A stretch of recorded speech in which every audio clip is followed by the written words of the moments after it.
আচ্ছা, কেমন হতো বলুন তো যদি একসাথে একই ছাদের নিচে সব কিছু পাওয়া যায়। আমি নাইম, মালয়েশিয়াতে স্টাডি করছি এবং আপনারা অনেকেই আমাকে মালয়েশিয়ার কমিউনিটি গ্রুপের অ্যাডমিন হিসেবে চিনেন। আজকে আমি যে ব্যাপার নিয়ে কথা বলবো সেটি হচ্ছে মালয়েশিয়াতে আপনি নিজে নিজে অ্যাপ্লাই করলে কী সুযোগ সুবিধা পাবেন এবং একটা এজেন্সির মাধ্যমে অ্যাপ্লাই করলে কী সুযোগ সুবিধা পাবেন, আর মালয়েশিয়াতে যারা স্টাডি করছে বা যারা স্টুডেন্ট হিসেবে আছে তাদের মাধ্যমে অ্যাপ্লাই করলে আপনি কী সুযোগ সুবিধা পাবেন। প্রথমত আমি যদি এজেন্সির কথা বলতে যাই, সেদিকে একদম সর্বপ্রথমে থাকবে মিসগাইডেন্স।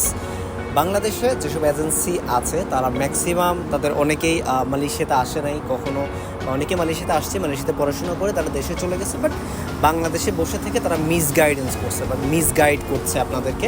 যেমন তারা অনেকেই বলে যে তারা স্টুডেন্ট যখন মালয়েশিয়াতে আসবে, স্টুডেন্ট মালয়েশিয়াতে আসার পর তারা তাদের জব ম্যানেজ করে দিবে, তারপর হচ্ছে তাদের অনেক সুযোগ সুবিধা প্রোভাইড করবে। বাট বাস্তবত কী হয়, বাস্তবত যেটা হয় সেটা হচ্ছে একটা স্টুডেন্ট যখন মালয়েশিয়াতে আসার আগে সকল ভিসা প্রসেসিং তারা করতে পারে, that's true, there is no doubt.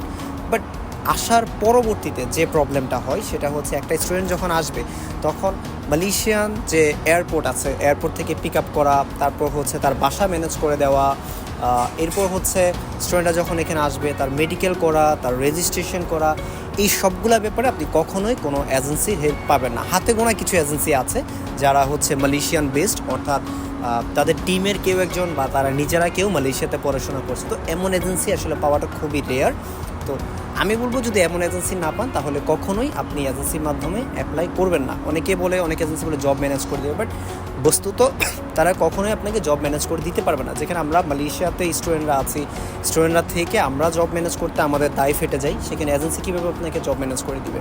দ্বিতীয়ত বাসা ম্যানেজ করার ব্যাপারে আমার গত 4 দিন ধরে আমার বেশ কিছু স্টুডেন্ট আসার ব্যাপারে আমি তাদের জন্য বাসা খুঁজছি, বাট আনফর্চুনেটলি তাদের জন্য আমি এখনও তাদের প্রেফারেবল বাসা পাচ্ছি না।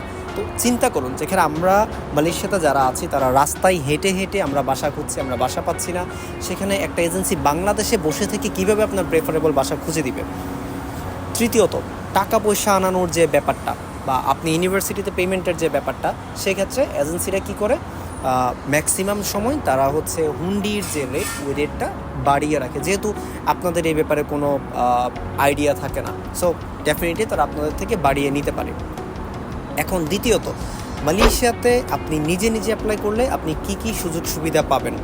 যদি আপনি নিজে নিজে অ্যাপ্লাই করেন সেক্ষেত্রে আপনার অ্যাপ্লিকেশন প্রসিজিওরটা অনেক বেশি সেফ অ্যান্ড সিকিউর হবে, আপনার পেমেন্টটা আপনি নিজে নিজে করতে পারবেন এবং এই দিক থেকে আপনার ইনসিকিউরিটিতে থাকতে হবে না। বাট মেইন যে প্রবলেমটা আমি একটু আগে বললাম যে আপনার ইউনিভার্সিটিতে পেমেন্ট করা বা কম খরচে পেমেন্ট করার ব্যাপারটা, আপনার বাসা ম্যানেজ করা, আপনাকে এয়ারপোর্ট থেকে পিক আপ করা, আপনার মেডিকেল চেক আপ করানো, আপনাকে ইউনিভার্সিটিতে নিয়ে গিয়ে রেজিস্ট্রেশন করানো, এই ব্যাপারে আপনি কারো হেল্প পাবেন না, কারণ এখানে সবাই যথেষ্ট ব্যস্ত এবং কেউ কারো মূল্যবান সময়টা আপনাকে শুধু শুধু দিবে না।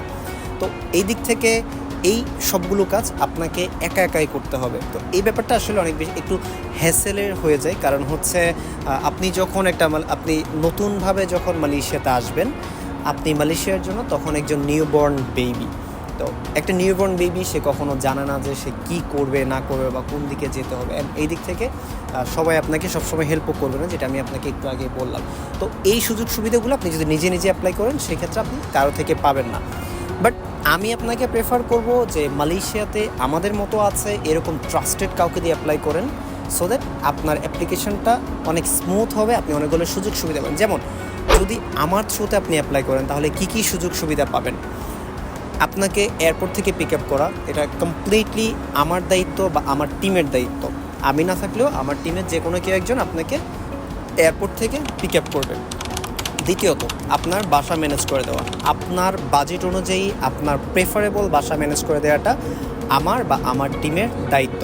তো আমি আপনাকে আপনার প্রেফারেবল বাসা খুঁজে দিব, সেটা যত কষ্টই হোক না কেন, আমার যত সময় নষ্টই হোক না কেন। তৃতীয়ত আপনারা অনেকে হয়তো বা আমার লাস্ট কিছু পোস্ট বা আমার গ্রুপের ফিচার্ড পোস্টে আপনারা দেখবেন যে আমি পেমেন্ট নিয়ে একটা পোস্ট করেছি, যে মালয়েশিয়াতে কোনো স্টুডেন্ট যদি তাদের টিউশন ফিস পে করতে চায় সেক্ষেত্রে তারা হুন্ডি রেটের থেকেও ইউনিভার্সিটি ওয়াইজ 1 টাকা থেকে অথবা 20 থেকে 30 পয়সা কমে পে করতে পারবে। অর্থাৎ মার্কেট রেট যদি থাকে আপনার 28 টাকা, সেক্ষেত্রে আপনি আমার মাধ্যমে কিছু ইউনিভার্সিটিতে 1 টাকা কমে পে করতে পারবেন, আবার কিছু ইউনিভার্সিটিতে 20 থেকে 30 পয়সা কমে পে করতে পারবেন। এটা ডিপেন্ড করছে ইউনিভার্সিটি এবং ইউনিভার্সিটি পেমেন্ট গেটওয়ে সিস্টেমের উপর। তৃতীয়ত, মালয়েশিয়াতে যখন আপনি আসবেন আপনার মেডিকেল চেক আপ করানোর দায়িত্ব আমার। আপনাকে মেডিকেলে নিয়ে গিয়ে আপনার মেডিকেল চেক আপ করানো, বা আপনার যদি মেডিকেলে কোনো ইস্যু থাকে লাইক হ্যাপাটাইটিস বি বা আদার্স যে প্রবলেমগুলো থাকে, তা আমি ডিসক্রাইব করছি না, আপনারা একটু দেখে নেবেন। সো আদার্স যে প্রবলেমগুলো থাকে, এই প্রবলেমগুলো যদি থাকে সেটা সলভ করার দায়িত্ব বা সেটার প্রপার একটা সলিউশন দেওয়ার দায়িত্ব আমার। আর চতুর্থত, আপনাকে ইউনিভার্সিটিতে নিয়ে গিয়ে রেজিস্ট্রেশন করানোর দায়িত্বটাও কিন্তু আমার। এছাড়াও আপনার মালয়েশিয়াতে যত প্রবলেম থাকবে বা আপনি যত প্রবলেমে ফেস করবেন, আমি আমার সাধ্য অনুযায়ী চেষ্টা করব আপনাকে সঠিকভাবে হেল্প করা, বা আমি যদি নাও করতে পারি আমার টিমের কেউ না কেউ আপনাকে তার সাধ্য অনুযায়ী চেষ্টা করবে সঠিকভাবে হেল্প করার। তো এই ব্যাপারগুলো হচ্ছে আপনি যদি আমাদের থ্রুতে আসেন সেক্ষেত্রে আপনি পাবেন, আর যদি নিজে নিজে আসেন বা এজেন্সির মাধ্যমে আসেন তাহলে আমি বললামই যে আপনি কী পাবেন না পাবেন। এখন চয়েস হচ্ছে আপনার যে আপনি কিভাবে অ্যাপ্লাই করবেন অ্যান্ড কার মাধ্যমে অ্যাপ্লাই করবেন। সো আজকের জন্য এতটুকুই। সবাই ভালো থাকবেন, সুস্থ থাকবেন। আল্লাহ হাফেজ। দেখা হচ্ছে পরবর্তী কোনো ভিডিওতে।